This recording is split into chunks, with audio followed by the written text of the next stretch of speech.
وہ کیا اب تو تیری نماز قبول ہوگی تو جنتی ہوگا نا، وہ قبول ہوگی تو جنتی ہوگا نا، کیا خبر تیری نماز قبول ہوتی بھی ہے نہیں ہوتی ہے۔ آپ دیکھیں لا صلاۃ الا بحضور قلب، دل کی حاضری کے بغیر نماز ہی نہیں ہوتی۔ اب جب دل کی دھڑکنیں اللہ اللہ پکاریں، پھر کوشش کریں میں کام کاج کرتا رہوں اللہ اللہ ہوتی رہے، اس کو بولتے ہیں دستکار میں دل یار ہے۔ جس طرح آپ کا بچہ بیمار ہے، اسپتال میں سخت بیمار ہے، آپ بازار دوائی لینے بھی جا رہے ہیں، کام پہ بھی جا رہے ہیں، دھیان تو بچے کی طرف ہے نا، اسی طرح آپ سارے کام کرتے رہیں، دھیان ادھر کہ یہ میرا اللہ بن رہا ہو اور میری دھڑکن کے ساتھ اللہ اللہ ہوتا رہے۔ پھر کوشش کریں اخبار سالہ پڑھتے رہیں اللہ اللہ ہوتی رہے، کامیابی اور ہوگی نا۔ پھر کوشش کریں نماز پڑھتے رہیں اور اللہ اللہ ہوتی رہے۔ اس وقت جو زبان میں ہے وہ دل میں نا، زبان کہے گی کل واللہ احد، دل کہے گا اللہ ہی اللہ، اللہ الصمد، دل کہے گا اللہ ہی اللہ۔ یہ نماز ہے جس کو دگنا ثواب ملتا ہے۔ ایک دن حضرت ابو بکر صدیق رضی اللہ تعالیٰ نے حضور پاک سے فرمایا کہ مجھے نماز میں وسوسے آتے ہیں۔ آپ نے فرمایا تمہیں دو قسم کا ثواب مل رہا ہے، ایک نماز پڑھنے کا اور ایک جہاد کرنے کا۔ جہاد کرنے کا کیا کہ تمہارا دل اللہ اللہ کر رہا ہے نا، جب وہ وسوسے آتے ہیں تو اللہ اللہ اس کو باہر نکال دیتے ہیں، جہاد ہو رہا ہے اندر، تو پھر وسوسے آتے ہیں اللہ اللہ اس کو باہر نکال دیتا ہے نا۔ اگر اللہ اللہ اس کو باہر نہ نکالے اس کا مطلب ہے وہ دل اس کے ساتھ شامل ہے نا۔ اللہ اب ضروری ہے، اب تم زبانوں سے مسلمان ہو سارے، باہر ملکوں تو چھوڑو، اس یہاں پاکستان میں جتنے زبانی مسلمان ہیں ایک دوسرے کے دشمنی ہو نا۔ مسلمان کے اوپر مسجد میں نمازی کے اوپر جا کے حملہ کرتا ہے، اس کو کافر سمجھتا ہے تب اس کو حملہ کرتا ہے نا، وہ اس کو کافر سمجھتا ہے، اس کو کافر سمجھتا ہے۔ کیوں؟ زبانی مسلمان ہو سارے، دلوں میں سب کے دلوں میں شیطان ہے۔ تو شیطان کا کیا کام ہے؟ پھر باہر سے تم مسلمان ہو تو شیطان کا بہترین جو کام ہے، میاں کو بیوی سے لڑا دے گا، مولوی کو مولوی سے لڑا دے گا، مسلمان کو مسلمان سے لڑا دے گا۔ یہ شیطان کے کام ہے نا۔ اب تم کیسے کہتے ہو کہ ہم ایک ہیں؟ نہیں، تمہاری زبانوں سے ایک، دلوں سے ایک نہیں ہو۔ جب تمہارے دلوں میں اللہ اللہ شروع ہو جائے گی تو شیطان نکلے گا نا، اس میں بھی اللہ تو اس میں بھی اللہ تو اس میں بھی اللہ، تو پھر زبانوں سے بھی ایک اور دلوں سے بھی ایک۔ اس وقت تمہارا فرقہ بندی ختم ہوگی، اس وقت تمہارا رخ اللہ کی طرف ہوگا۔ اب اللہ کی طرف نہیں ہے، اب تم نمازی ہونے کے باوجود ہی تمہارا رخ جو ہے نا وہ فتنوں کی طرف ہے۔ دیکھا حافظ بھی ہو گئے ہیں، عالم بھی ہو گئے ہیں، تہجد گزار بھی ہیں، لیکن رخ جو ہے نا دل ان کا فطروں کی طرف ہے نا۔ وہ کیوں ہے کہ دل میں اللہ نہیں ہے، دل میں شیطان ہے۔ اس کا یہ طریقہ ہے۔ تو اس کے لیے تمہیں کوئی بیعت ہم نہیں کرے، کوئی نذرانہ نہیں مانگ رہی ہے، ایک فیض ہے۔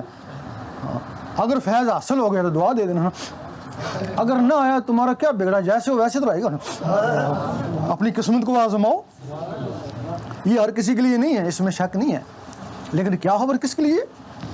بچہ اسکول میں پڑھتا ہے یہی کہتا ہے میں ڈاکٹر بنوں گا، انجینئر بنوں گا، یہی سب بچے ہی کہتے ہیں، پوچھو جا کے، لیکن سارے بنتے تو نہیں ہیں نا، انہیں میں کوئی بن بھی جاتا ہے نا۔ کوشش کرو کیا خبر اللہ کس کو چن لے، اور یقین کرو جو سب سے ادنا عبادت ہے، سب سے ادنا جو قابل قبول ہے وہ دل کی۔ زبان کی عبادت کا کوئی اعتبار نہیں، دیوبندی بھی کرتا، شیعہ بھی، سنی بھی، وہابی بھی، پرویزی بھی، تو احمدی بھی، سارے کرتے ہیں زبان کی عبادت، اس کا کوئی اعتبار نہیں ہے۔ اگر اعتبار ہے، اگر یہ ساتھ دل ہو گیا تمہاری عبادت کے، یہ سب سے ادنا عبادت ہے کہ تمہارا دل اللہ اللہ میں لگ جائے، پھر اللہ اللہ کرتے کرتے جب اللہ کو دیکھ لو، وہ سب سے اعلیٰ عبادت ہے۔ تو اس کے لیے اگر کوئی جو میں نے بات کری ہے کچھ پوچھنا چاہے تو پوچھ لے، تسلی کر لے، اس کے بعد پھر اپنا ذکر کرے، قسمت آزمائے۔ ہمارا مقصد یہ نہیں ہے کہ دیوبندی ہے یا وہابی ہے یا مرزئی ہے، ہمارا مطلب ہے کوئی بھی ہے، جب اس کے دل میں اللہ اللہ شروع ہو جائے گا نا تو وہ اللہ والا ہو جائے گا نا۔ پھر دیوبندی تو مرزئی تو سنی کیا رہا، اللہ والا ہو گیا نا۔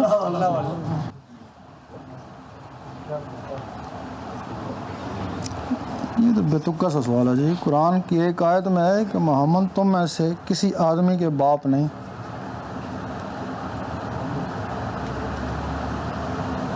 پتہ نہیں، وہ آیت دیکھیں گے تو پتہ چلے گا اس کے آگے پیچھے کیا ہے۔ یہ پوچھتے ہیں انہوں نے کسی شخص کو دیکھا ہے یمن کا رہنے والا، ہاں یمن کا کوئی رہنے والا خواب میں دیکھا ہے، اور آواز آئی امام مہدی ہیں، کہہ رہے ہیں استدراج کرم صحیح ہے، کالی ٹوپی ہے، پچکے ہوئے گال تھے.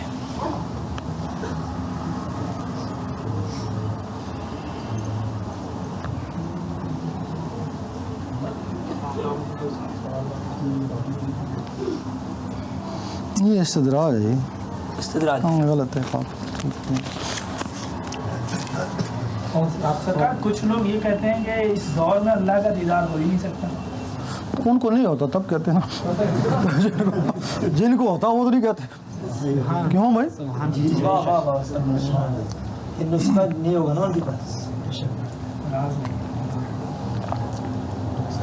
سرکار آپ نے روحوں کی بیداری کے متعلق فرمایا جی. تو ہم کہتے ہیں روح کی بیداری یعنی کہ واحد سمجھتے ہیں، تو روح ہے یا روحیں ہیں؟ روح نہیں ہے، روح ہیں انسان کے اندر، روح ہیں. کتنی روحیں؟ 7 روحیں ہیں. تقریباً. ان کے باقاعدہ نام ہیں: روح، قلب، روح، سری، خفی، اخفا، انلا، نفس. یہ 7 مخلوقیں ہیں تمہارے اندر. ان کی بیداری کا مطلب کیا طریقہ کار؟ بیداری کا یہ ہے کہ ایک روح ہے جس کو نفس بولتے ہیں، وہ شیطانی روح ہے.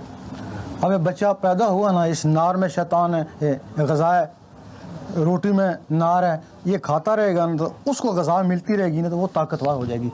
تو پھر وہ طاقتور ہوتی ہے تو خواب میں جو تم گھومتے ہو آگے پیچھے، وہ تمہارا نفس گھومتا ہے نا، کیونکہ اس کو غذا ملتی رہی ہے نا. باقی جو روح ہیں ان کو نور کی غذا چاہیے نا، نور کی غذا دی نہیں نا آپ کو، وہ اندر سکڑی ہوئی ہے نا. جب آپ ان کو نور کی غذا دیں گے تو جس طرح یہ نفس نکل کے باہر گھومتا، اس طرح وہ نکل کے وہ بھی باہر گھومیں گی نا. یہ نفس شیطانوں میں جاتا ہے نا تو وہ نوریوں میں جائیں گی نا، تو پھر وہ تو حضور پاک کے قدموں میں پہنچیں گی. اس کے لیے ہندو بھی اپنے کام کرتے ہیں، اس کو غذا دیتے ہیں وہ، لیکن وہ ناری غذا دیتے ہیں، وہ ناری غذا سے ان میں طاقت آ جاتی ہے. مسلمان اس کو نوری غذا دیتے ہیں، نوری غذا سے ولی بن جاتے ہیں. یہ جسم تمہارا مکان ہے، سب کچھ اس کے اندر ہے. سرکار یہ جو روح جو جسم میں ڈالی جاتی ہے اس کے علاوہ مزید یہ زائد روح ہیں، یہ والی جو آپ بیان کر رہے ہیں، قلب، روح، سری وغیرہ؟ ہاں، یہ بلکہ اس کے علاوہ 9 اور ہیں، ان کو جسے بولتے ہیں. ان کے قرآن مجید میں نام ہے: ہمارا، لوامہ، ملہمہ، مطمئنہ، روح جمادی، قلب سلیم، منیب، شہید. یہ ان کے نام ہیں.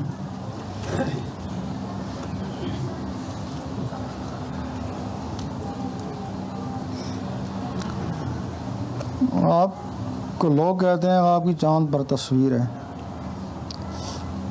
بھائی پہلی بات ہے کہ یہ جس نے لکھا ہے خود دیکھے، اگر ہے تو ہوگی نا.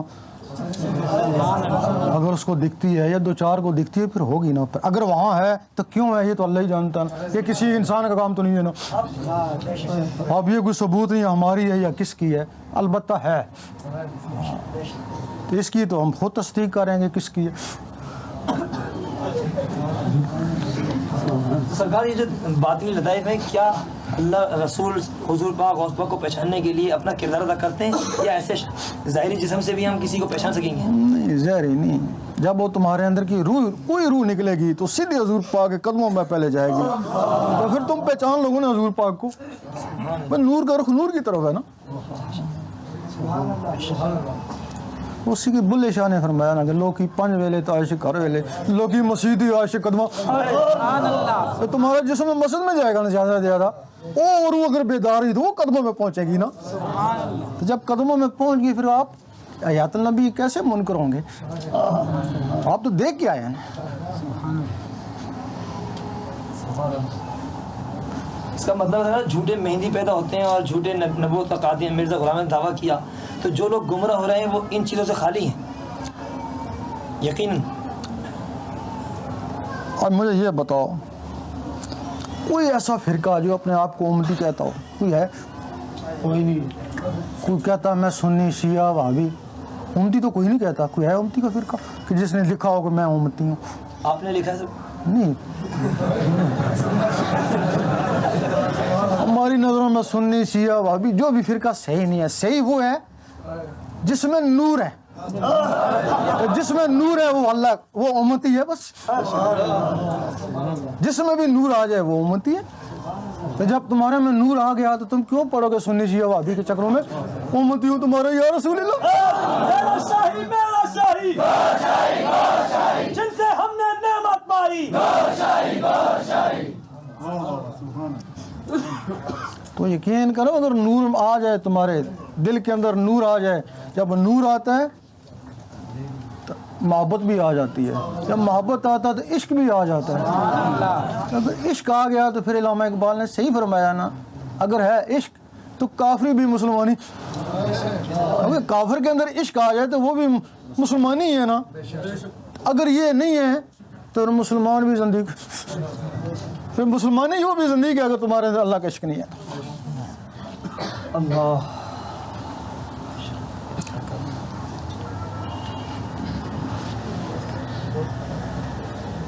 یہ کہتے ہیں کہ امت سے خارج ہونے کا کس طرح معلوم ہوگا. یہ جن کے دلوں میں نور ہوتا تھا وہ تو امتی ہوتے تھے, پھر جب وہ نور نکلتا گیا نا تو سنی شیعہ وہابی بنتا گیا نا. سبحان اللہ. باقاعدہ حضور پاک نے فرمایا امتوں کی پہچان نور سے ہوگی. سبحان اللہ. حدیث میں بھی ہے کہ قیامت کے دن امتوں کی پہچان نور سے ہوگی, جن میں نور ہوگا وہ امتی ہوں گے نا. اب نور ہی نہیں کسی میں, امت سے خارج ہو گئے نا, اب دوبارہ وہ نور آ گیا ہے جو تمہارا حصہ ہے, وہ اللہ نے نیچے بھیج دیا ہے, وہ حاصل کرو. اگر وہ تم کو ملتا ہے تو تم امتی ہو, اگر نہیں ملتا تو پھر خارج ہو نا.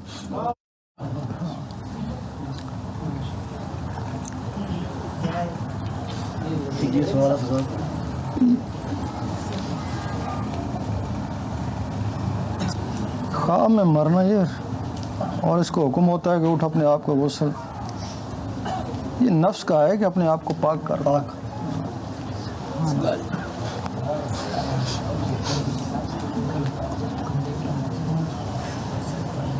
کیا شیطان کو اختیار ہے کہ وہ چاند پر کسی دجال کی تصویر استدراج کے ذریعے دکھا دے, اور کئی اولیاء کے مطابق حقیقی چاند پر جو تصویر ہوگی وہ امام مہدی کی ہوگی, وہ تو اللہ ہی جانتا ہے. بہرحال چاند کے اوپر جو ہے نا دجال کی تصویر یا استدراج نہیں ہو سکتا ہے. جب حضور پاک نے چاند 2 ٹکڑے کیے تھے تو کچھ لوگوں نے کہا تھا یہ جادو ہے, آپ نے فرمایا تھا جادو چاند پہ نہیں ہو سکتا. آج متفقہ علماء کا فیصلہ ہے کہ چاند پہ جادو نہیں ہو سکتا. اگر استدراج آج ہم کہیں گے کہ جادو ہے تو پھر وہ کہیں گے پھر وہ بھی جادو تھا. اس وجہ سے کوئی عالم بھی نہیں کہہ سکتا کہ چاند پہ جادو ہو سکتا ہے.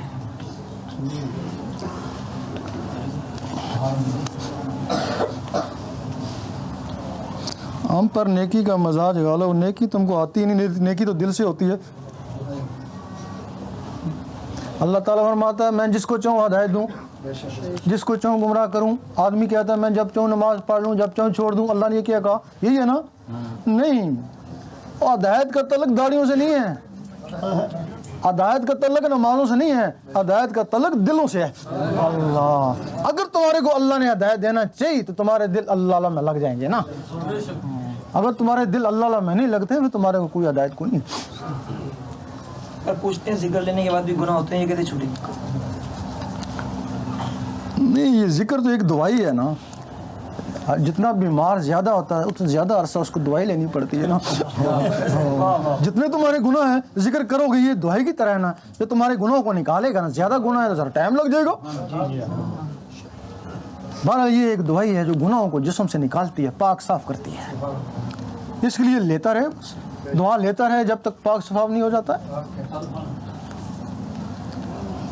نور کی کیا پہچان ہے؟ میں نے اب خواب میں نور تھوڑی آتا ہے. خواب تو جب اللہ اللہ شروع ہوتا ہے, رگڑا لگتا ہے, پھر اس کو پتہ لگتا ہے میرے کچھ اندر کچھ آ رہے ہیں.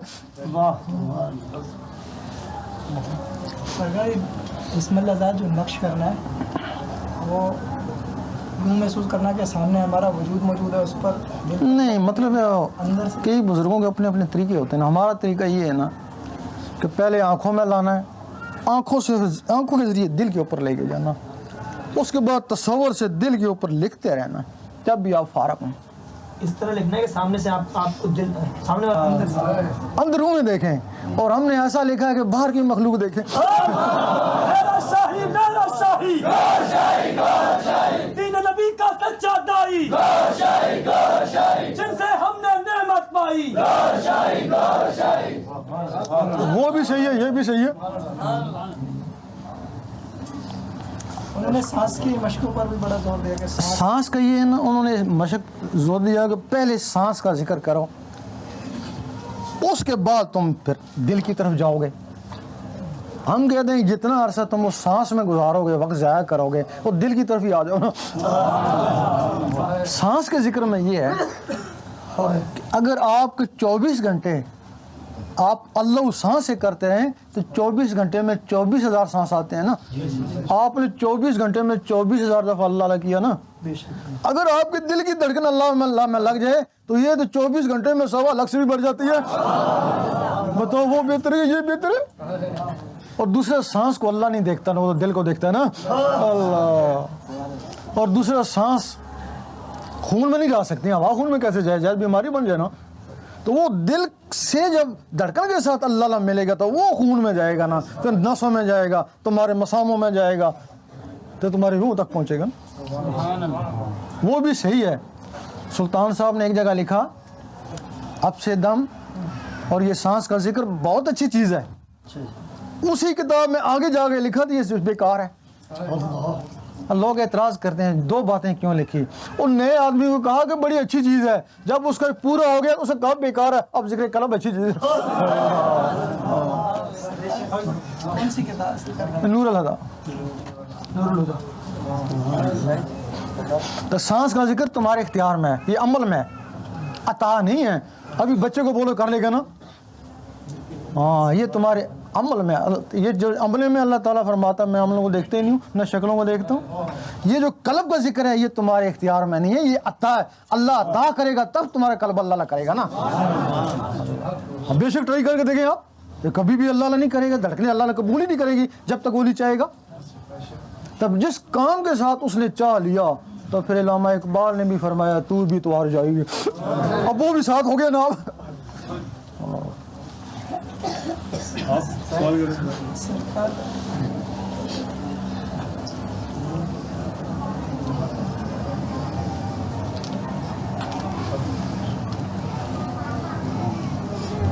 خواب کی بات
Assalamu alaikum, shalom, namaste, sasrikal, peace be with you. And welcome to Saturday's Daily Prelude Show. It is the 1st of May 2021, first day of May, which is also known as Labor Day in the United States and other parts of the world that recognize today as Labor Day. So a very happy Labor Day to all those who recognize today. And of course, for the rest of us, we are now into the 5th month of the year. This is how time is flying, moving on very, very quickly.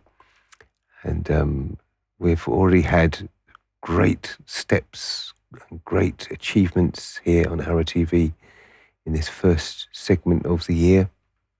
And everybody has been thoroughly enjoying the live Tarawih program. So please keep up with sharing that. Let's have as many people coming to watch the Tarawih program as possible. By sharing, once it goes live, you can share the link, hit the like button, and let's get as many people watching as we possibly can. We want, that 2,500 viewers that we peaked on last week. We want that to be every single day. We want as many people as possible watching ALRA TV. And Gosh, over to you as well, Sheikh Tanveer. Welcome to the show. Gosh, marhaba, Sufi Master Sayyidi Younus AlGohar and all our viewers at ALRA TV. And Gosh, all those joining, Sister Agatha, Sister Kelly, everybody joining, Gosh, welcome. We're going to discuss firstly, very topical of the whole flavour that Sufi Master has been giving us the last few days. And I'm going to read from the Western Sufi course, that beautiful course that Sufi Master presented to us, it's 2 years ago now, after we returned from that successful tour of the United States of America. And this is from the Western Sufi course, found on suficourse.com. And it comes under the chapter 5 of Functions of the Heart Family. Now, this is about the religion of the souls. This is very, very important for us. Do you remember a couple of days ago, that beautiful, actually it was over a 2-day period, just knowing what the nature of the soul is the of paramount importance for us to understand not only ourselves, but our fellow human beings. That, it's not always in our hands what our nature is or what our destiny is. It was already laid out for us. And now this is the religion of souls, which is an incredible topic. Lesson 4. And in brackets, it says love. The religion of the souls, in brackets, love. You are a compound creature. You have a body and you have a soul. The body is different in nature as compared to the soul. Why do you think the soul will embrace the religion of your body? It's completely different. Therefore, every human being is supposed to have 2 different types of religion, one of the body and one of the soul. So this is really expanding and a continuation of what we've been talking about. You're easily to join a religion, or you're just born into that family. You so happen to be born into a Christian household, so you're a Christian, and that's your body. And why should the soul adopt this? We have to know the nature of the soul. And we would know the difference, even amongst very close brethren, could be a completely different nature.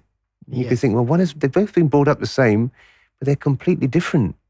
Incredible. Very true. This is the the very fundamental and very important aspect and dimension of the religion that we should be thinking, we should be reflecting on this, that, we are adopting a religion, but for what? Is it going to cater our body? What about our soul? This is the thought that is given by Sufi Master Sayyidi Younus AlGohar, that everyone should reflect on this, that what is the purpose of following a religion? Is it there to cater your body and also your soul?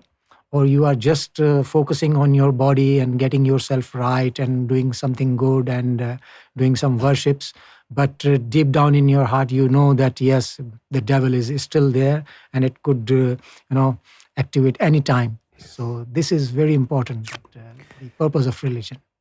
So we were supposed to have 2 different types of religions. One type is for the body and one is for the soul. So the body is, it's very simple, isn't it?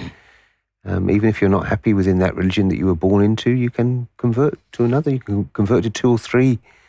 There's no limit on what you can do. And of course, God has nothing to do with allowing you admittance into the religion. You just walk through the door, buy yourself a copy of the relevant gospels and books to that religion, and off you go.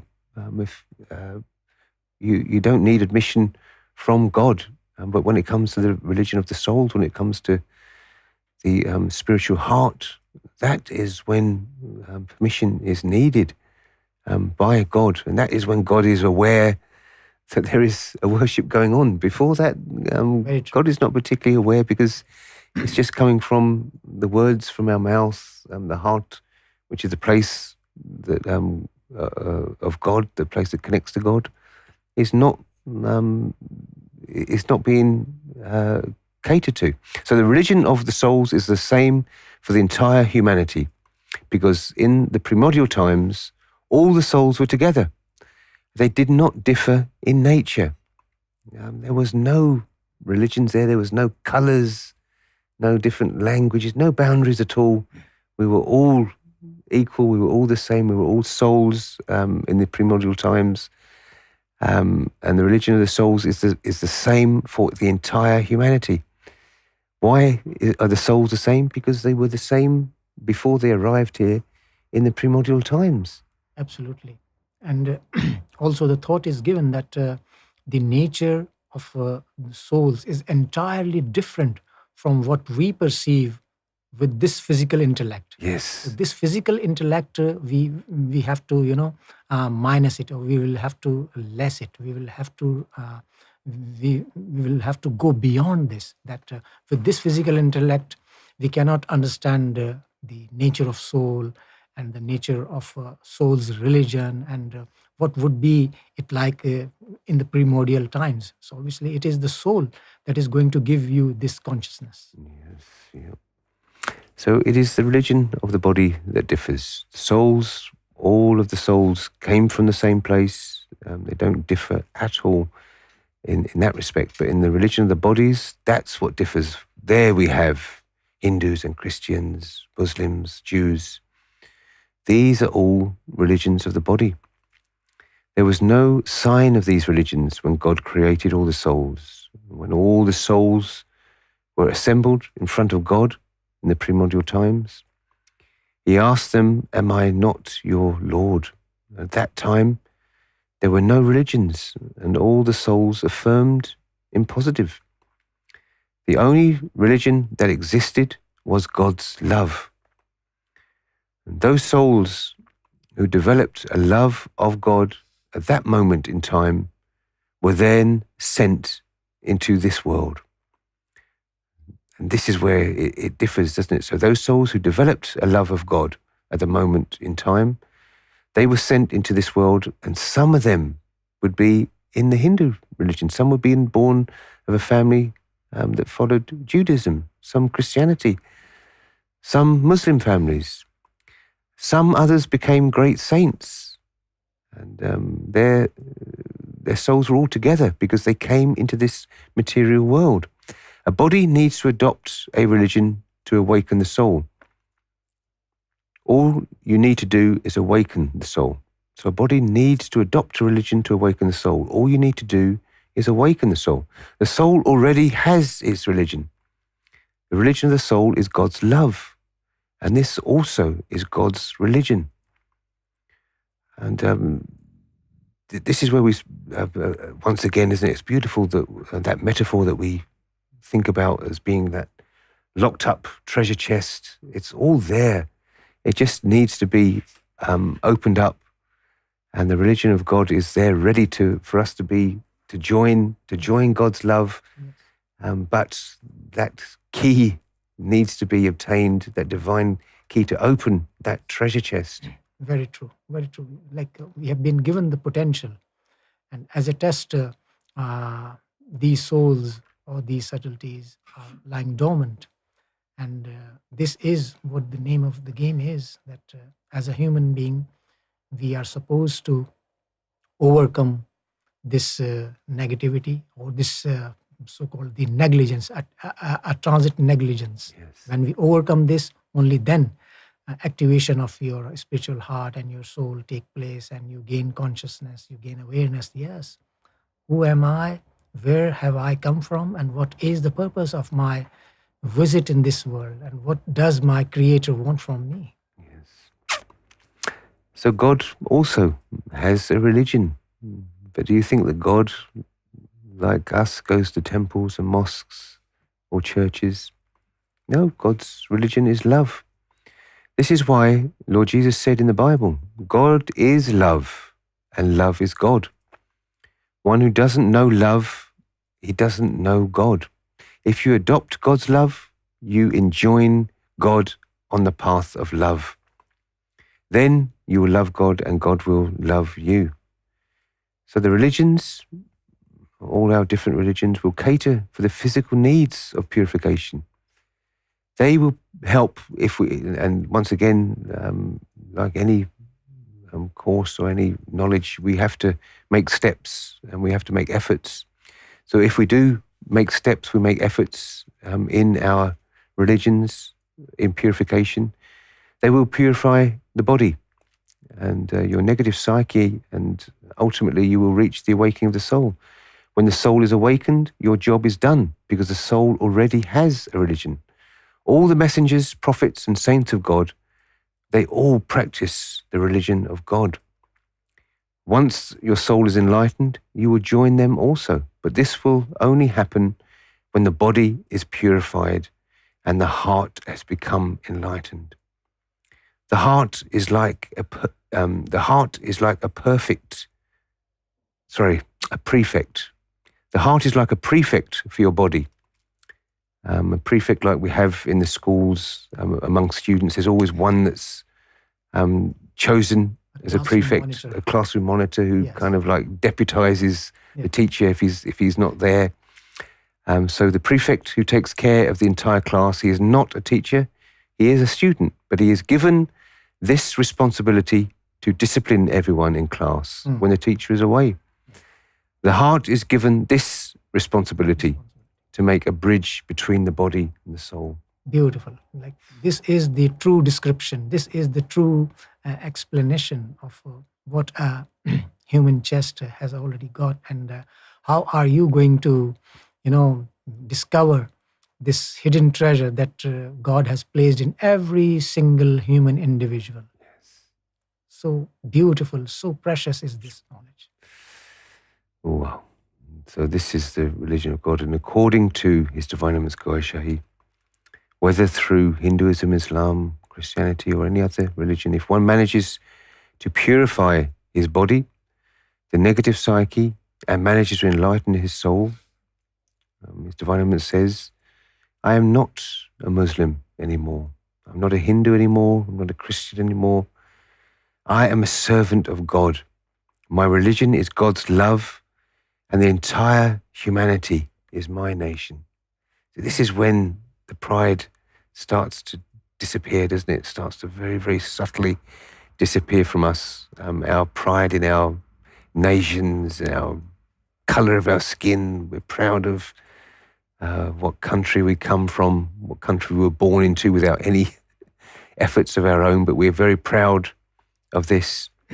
That proudy behaviour starts to diminish, and you no longer say and proudly say that I am a Christian, I am this, I am that, You proudly say that you are a servant of God, and your religion is God's love, and the entire humanity is my nation. Yes. And you start to recognize all of creation and nation as one.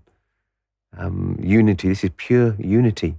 Very true, very true. This is the consciousness, this is the awareness that Sufi Master Sayyidi Younus AlGohar has been raising among human beings, that you need to take pride in your connection with your Lord, yes, through the practice of your faith.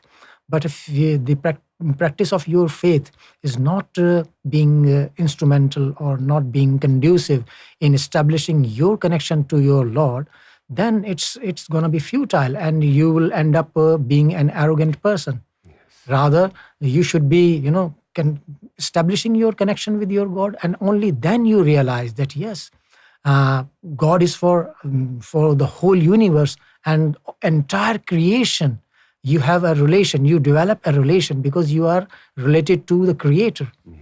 But this is the main problem, that in the absence of this relation, this connection, we end up being very devilish, though we are practicing a very good religion.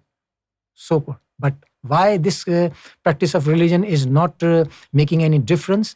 Because the basic element, the fundamental element is missing. That is with connection with Lord. Oh, yes.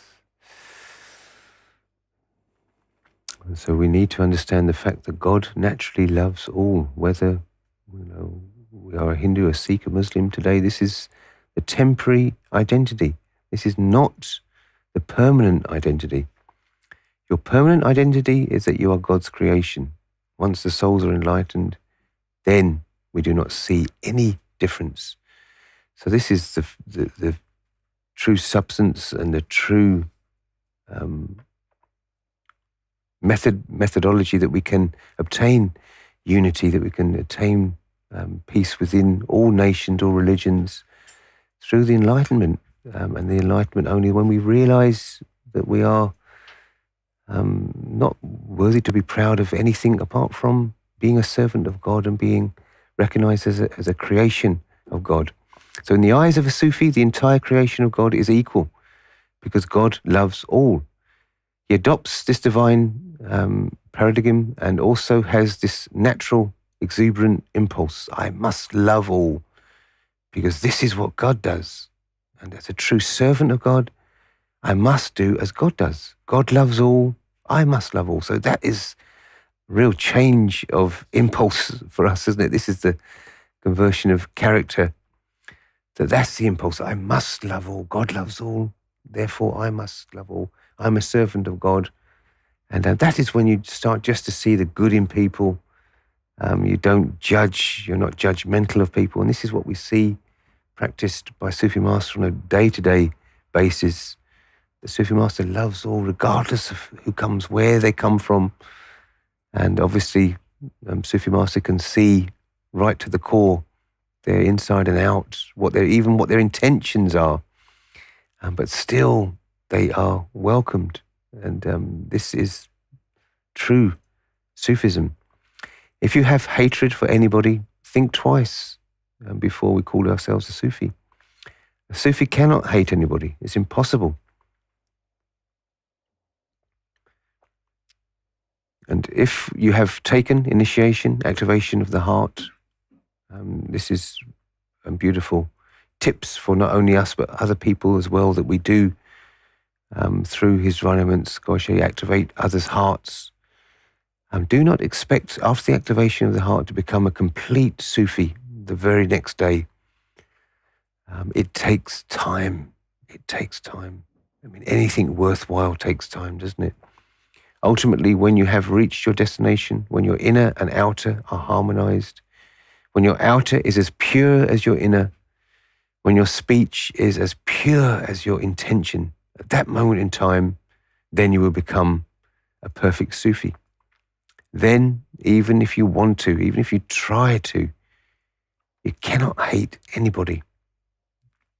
That's incredible, isn't it? That you've reached the destination when your inner and outer are harmonized, when your outer is as pure as your inner, when your speech is as pure as your intention. At that moment in time, you will become a pure and perfect Sufi. And Sufi Master, a wonderful quote as well from this wonderful course. A Sufi is a universal citizen. Beautiful. And the entire humanity is his nation. A citizen of the universe, universal citizen. And the entire humanity, no matter who they are that nation of the Sufi. Wonderful. And even if you would want to, you cannot hate anybody because obviously it's because of the attributes. They won't allow it. Very true. They just won't allow it. Very true. And this is the real character of a Sufi, which has been, defined and explained in this single sentence of Sufi Master Sayyidi Younus AlGohar, that Sufi is a universal citizen. Yes. Now, how do you develop this universality? Because you are, through the practice of Sufism, the genuine Sufism, you are connected with the Creator. And this is how you develop this universality, and you accommodate and you relate to everyone, everything which is in this universe, because it has been created by your Lord. So you develop an empathy, a sort of affection for everything. And this is how the wall that is built in the name of the religion, the wall of division, a very thick wall of division, is just get demolished. Wonderful, wonderful, wonderful. So that was today's excerpt from that wonderful, wonderful, wonderful Western Sufi course. Talk about the religion of the souls, the religion of the souls. We've painstakingly heard over the centuries, haven't we, about the religions of the body. It's as of yet and will never unite all of humanity or allow humanity to love everybody equally, accept everybody equally, because there'll always be that little bit of superiority and that little bit of proudiness that this is my religion, this is the right religion. It will be very, very difficult to diminish these kinds of feelings, only done through spirituality, only done through the awakening of the heart. So let's discuss today's video release. Once again, just to remind you that we have a video release every single day on our ALRA TV YouTube channel that we ask kindly as help and support for our ALRA TV brand to please make sure you hit the like button once you have signed in and leave a comment and share the videos that are released every day. And they're getting some wonderful viewership, but we can do better as ever. We can increase on that. And if you have not already, press the bell icon as well.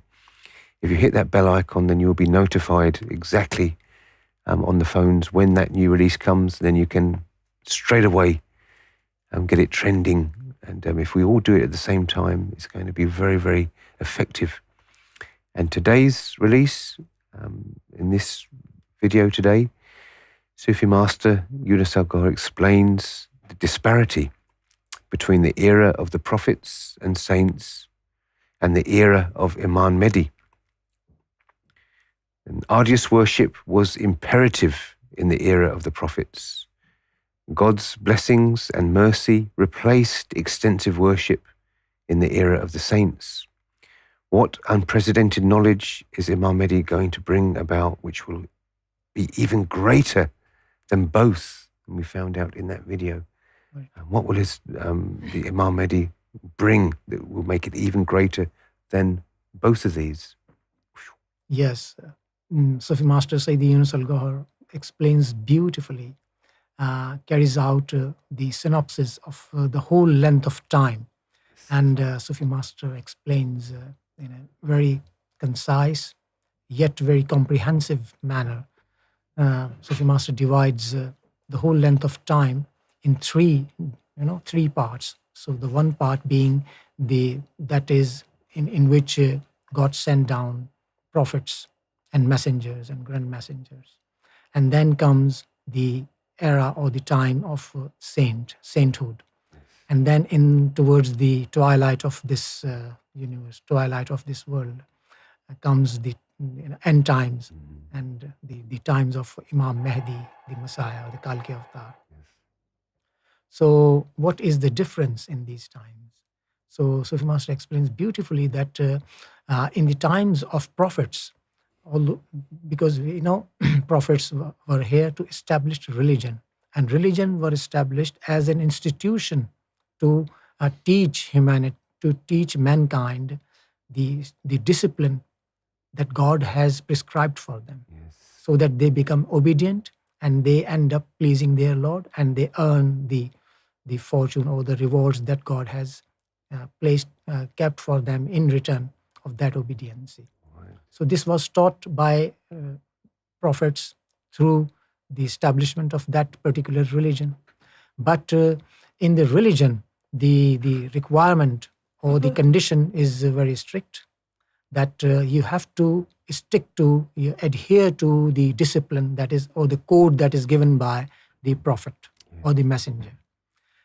Obviously, it would include the whole set of how to have your relations, how to have your society, your home, your society, your family, and also the set of worships, and also do's and don'ts were there. And then comes the era of after Prophet Muhammad, Yes. the prophethood is sealed, and there is no more prophet to come. So then comes the era of sainthood. The saints, great saints, they were sent in this world.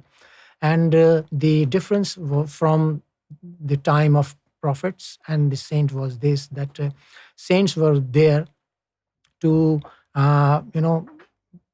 correct people, those who were getting off the track, those who were getting away from the teachings of the prophets. Yes. Means they were missing on the differentiating element of the religion. So they had been practicing their religion traditionally. So saints were there to bless them, to teach them, to guide them, to act out the real element of the practice of that religion, that of the pleasing their Lord, becoming obedient to the Creator. And the additional thing was this, that it was the time of mercy.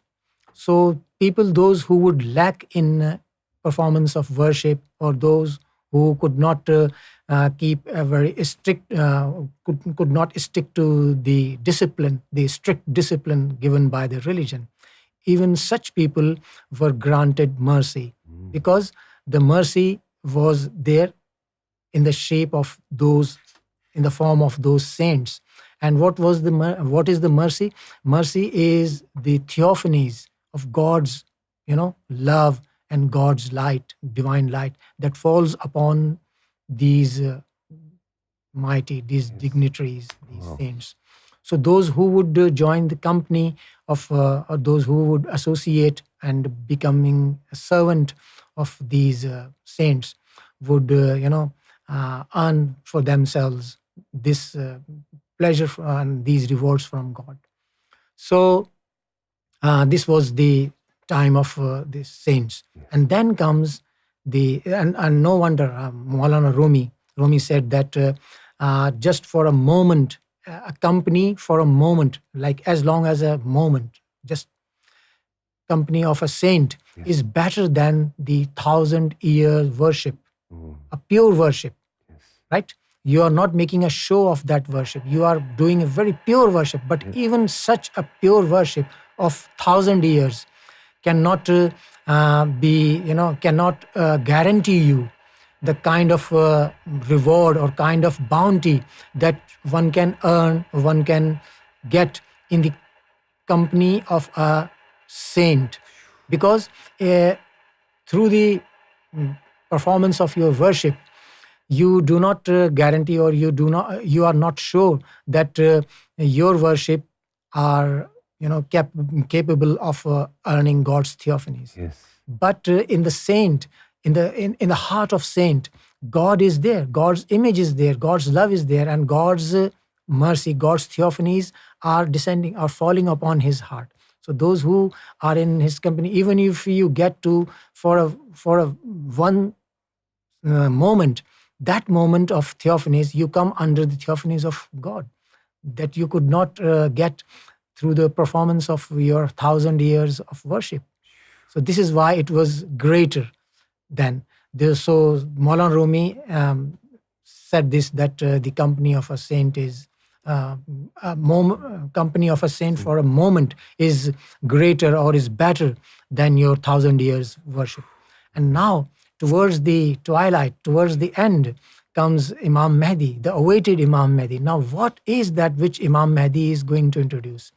Religions are there, prophetic traditions, teachings, practices are there, then saints are there, and their blessings are there. Now what is Imam Mahdi is going to bring? This is what Sufi Master Sayyidi Younus AlGohar has been explaining to us, especially during the last week in his daily discourse and daily sermon, that Imam Mahdi is going to introduce you the rapturous love, ishq, the rapturous love of God, agape love, agape, right? Yes. And in a way that is just unprecedented, because you are not supposed to, no matter you are following a religion or you do not, You are a regular worshipper, you are a very staunch worshipper, or you are not.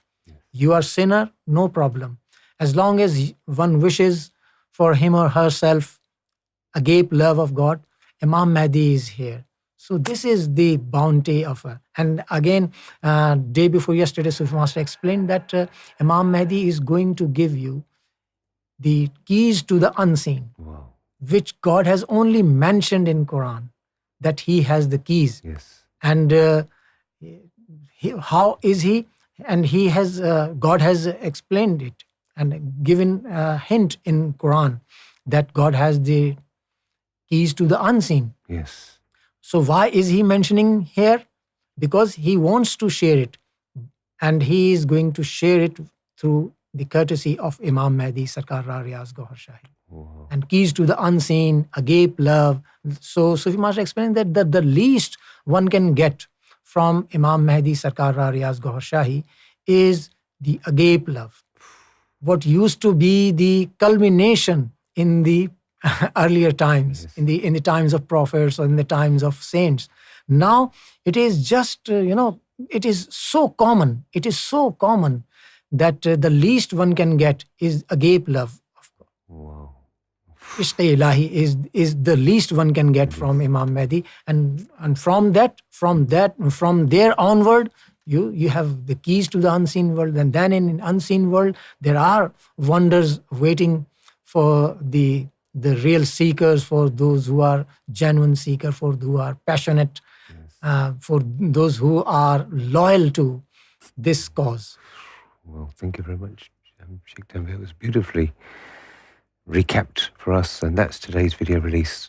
Please make sure while you are signed into your YouTube account, you view the video firstly, of course, and then hit the like button, hit that thumbs up button, leave a comment, and then also share it, please, on all your social media platforms to get this out there as much as we possibly can.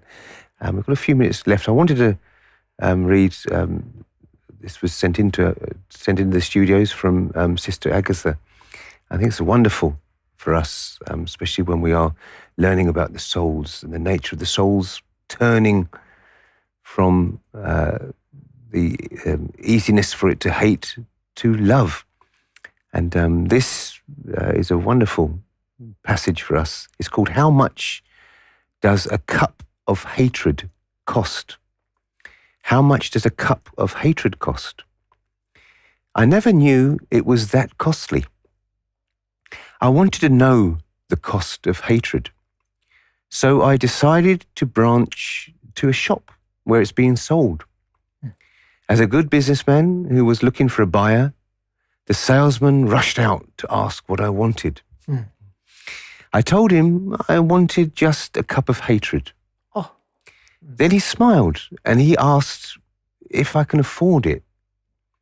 Well, how much does a cup of hatred cost? I asked. He took in a deep breath and then he started. Number one, it will first of all take away your inner peace. Wow. It will then cost you incurable worries. It will eat up your heart. Very true. Wow. You will be deeply bitter whenever you set your eyes on that person that you hate. When others are celebrating him or her, you will always be that one looking for why they didn't deserve this. You will become so weak, so tired of seeing that person. Whenever he or she laughs, you will cry. While others are busy planning their future, you will be busy looking for how to pull that person down. The Spirit of God will leave you, and you will become the temple of the devil, where demons reside. You will begin to have different health issues like high blood pressure, you will have diabetes, you will have a stroke, maybe cancer, liver disease, kidney disease, the list goes on. And as you drink from that cup of hatred, bitterness, grudge, unforgiveness, malice, anger, jealousy, envy, resentment, And worse still, prayers or all drugs cannot help because you have disobeyed the natural and the supernatural laws. You will die before your time and you will go to hell. The seller was still counting what a cup of hatred will cost. And then I shunned him. I realized how expensive hatred is. I left because I knew deep down I could not afford it. I refused to pay such a huge amount when I can love so easily and so cheaply. Wow. Brethren, don't allow anybody to take away your joy and sell or give your hatred.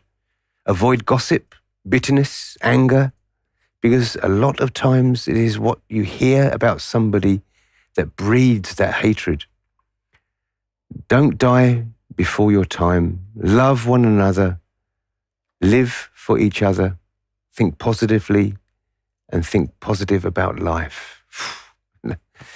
Incredible. And that's exactly what we have learned, and that's exactly what we learned in the Western Sufi course. We cannot afford to hate. And as Sufis, Sufi will not manage to hate even if they wanted to. And look how much a cup of hatred costs us, our spiritual health, our physical health, everything. And then ultimately then those good angels that want to be around us will leave, and ultimately God will leave then, and the devil will reside within us. But we can diminish hatred by bringing love into the heart, because the two cannot live together. They cannot go together, impossible. So bring love into our hearts, get our hearts activated, and walk very, very casually and firmly on the path of divine love to our destination. This is all under the Universal Sufi Order. Thank you very much for joining us. Thank you, Sheikh Tanveer. We'll see you tomorrow. Stay safe, stay tuned, and God Hafiz.